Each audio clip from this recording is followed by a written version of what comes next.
صلی وسلم دائما ابدا علی حبیبک خیر الخلق کلہم۔ آج عظیم محدث حضرت امام مالک رحمۃ اللہ تعالی علیہ کی زندگی کے حوالے سے کچھ بیان کریں گے۔ حضرت امام مالک بن انس بن مالک بن ابی عامر اصحبی مدینہ منورہ میں 93 ہجری میں پیدا ہوئے۔ 82 برس کی عمر میں 159 ہجری میں مدینہ منورہ میں وفات پائی۔ امام مدینہ، امام اہل حجاز اور امام الہجرت کے لقب سے مشہور ہوئے۔ آپ ائمہ اربعہ میں سے ہیں، مشہور مجتہد اور فقیہ ہیں۔ آپ کے دادا مشہور تابعی تھے اور علماء میں سے تھے۔ انہوں نے حضرت عثمان رضی اللہ تعالیٰ عنہ سمیت بہت سے صحابہ اکرام رضی اللہ تعالیٰ عنہ کو دیکھا تھا۔ آپ امام صاحب کے پردادا ابو عامر بن عمر مشہور صحابی تھے، جنہوں نے غزوہ بدر کے سوا تمام غزوات میں رسول اللہ صلی اللہ تعالیٰ علیہ وسلم کے ساتھ شرکت کی۔ امام مالک نے حدیث اور فقہ کا علم پہلے ربیع بالمدینی سے اور پھر ابن ہرمز ابو بکر عبداللہ سے حاصل کیا۔ ان کے علاوہ آپ کے اساتذہ میں امام ابن شہاب زہری، نافع اور امام جعفر صادق رضی اللہ تعالیٰ عنہ شامل ہیں۔ امام صاحب کی عمر ابھی 17 برس تھی جب آپ نے مدینہ منورہ میں درس و تدریس کی مسند سنبھالی۔ اندازہ لگائیں کہ 17 سال کی عمر کے اندر آپ درس و تدریس کے اوپر فائز ہوئے۔ آپ کے درس کا حلقہ دوسرے تمام علماء سے بڑا تھا۔ آپ کی شخصیت باوقار اور پر رعب تھی۔ آپ کم بولتے تھے، ہنسی مذاق کو ناپسند کرتے تھے، لوگوں سے بڑی شفقت سے پیش آتے تھے۔ آپ بڑے اہتمام کے ساتھ حدیث کا درس دیا کرتے تھے۔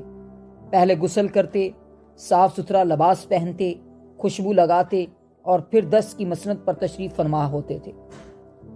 مشہور محدث عبداللہ بن مبارک رضی اللہ تعالیٰ عنہ کے بقول درس میں امام صاحب کی مشغولیت اور محویت کا یہ عالم تھا کہ ایک دفعہ درس کے دوران آپ کو ایک بچھو نے بار بار کاٹا، مگر آپ نے درس جاری رکھا اور کسی قسم کی پریشانی یا اضطراب کا اظہار نہ کیا۔ عبداللہ بن مبارک کے مطابق کہ 17 مرتبہ اس بچھو نے کاٹا۔ امام صاحب نے ساری عمر مدینہ منورہ میں گزاری۔ آپ بیک وقت حدیث اور فقہ کے امام تھے۔ امام مالک مدینہ میں اسی علمی سلسلے کے جانشین تھے جو صحابہ کرام رضی اللہ تعالیٰ عنہ سے شروع ہو کر تابعین میں سعید بن مسیب، عروہ، سالم، قاسم تک جاری رہا۔ پھر تبع تابعین میں آپ کے اساتذہ ابن شہاب زہری، یحییٰ بن سعید انصاری، زائد بن اسلم، ربیع بن مدینی وغیرہ ہم سے ہوتا ہوا آپ تک پہنچا۔ امام شافعی کا قول ہے کہ امام مالک علماء کے درمیان ایک روشن ستارے کی طرح تھے۔ نے فرمایا امام مالک اور سفیان بن عینی نہ ہوتے تو حجاز سے علم اٹھ جاتا۔ ابن وہب کہتے ہیں اگر مالک اور لیث بن سعد نہ ہوتے ہم گمراہ ہو جاتے۔ امام نسائی فرماتے ہیں میرے نزدیک تبع تابعین کی جماعت میں امام مالک سے زیادہ عظیم کوئی اور شخص نہیں ہے اور نہ ان سے بڑھ کر کوئی اور شخص حدیث میں مامون و معتبر تھا۔ تہذیب و تہذیب میں امام ابن حجر اسقلانی نے امام بخاری رحمۃ اللہ تعالی علیہ کے بارے میں فرمایا کہ حدیث میں سب سے زیادہ صحیح معتبر سند، اصحول اسانید اور سلسلۃ الذہب سنہری زنجیر یہ ہے کہ مالک بن نافع عن ابن عمر، مطلب یہ کہ جس حدیث میں امام راوی ہوں اور وہ نافع سے روایت کریں اور وہ حدیث حضرت عبداللہ بن عمر رضی اللہ تعالیٰ عنہ سے ہو، وہ رسول اللہ صلی اللہ تعالیٰ علیہ وآلہ وسلم کی حدیث بیان کرے، وہ حدیث سب سے زیادہ صحیح اور معتبر ہوتی ہے۔ گویا حدیث کی روایت میں ان حضرات کا نام ہی کافی ہے۔ یاد رکھیں امام احمد بن حنبل رحمۃ اللہ تعالیٰ علیہ فرماتے ہیں کہ امام مالک فقہ و حدیث کے امام ہیں۔ امام یوسف رحمۃ اللہ تعالیٰ علیہ کا قول ہے کہ میں نے امام اعظم ابو حنیفہ، امام مالک اور ابن ابی لیلہ سے بڑھ کر کوئی فقیہ نہیں دیکھا۔ امام مالک کے اجتہاد کے طریقے پر شاہ ولی اللہ محدث دہلوی رحمۃ اللہ تعالیٰ علیہ نے اپنی کتاب مصوّع شرح موطا میں فرماتے ہیں کہ میں نے امام مالک کی فقہ کی بنیاد قرآن و سنت پر ہے اور آپ کے طرز فکر میں حدیث اور فقہ کا اس نے امتزاج ملتا ہے۔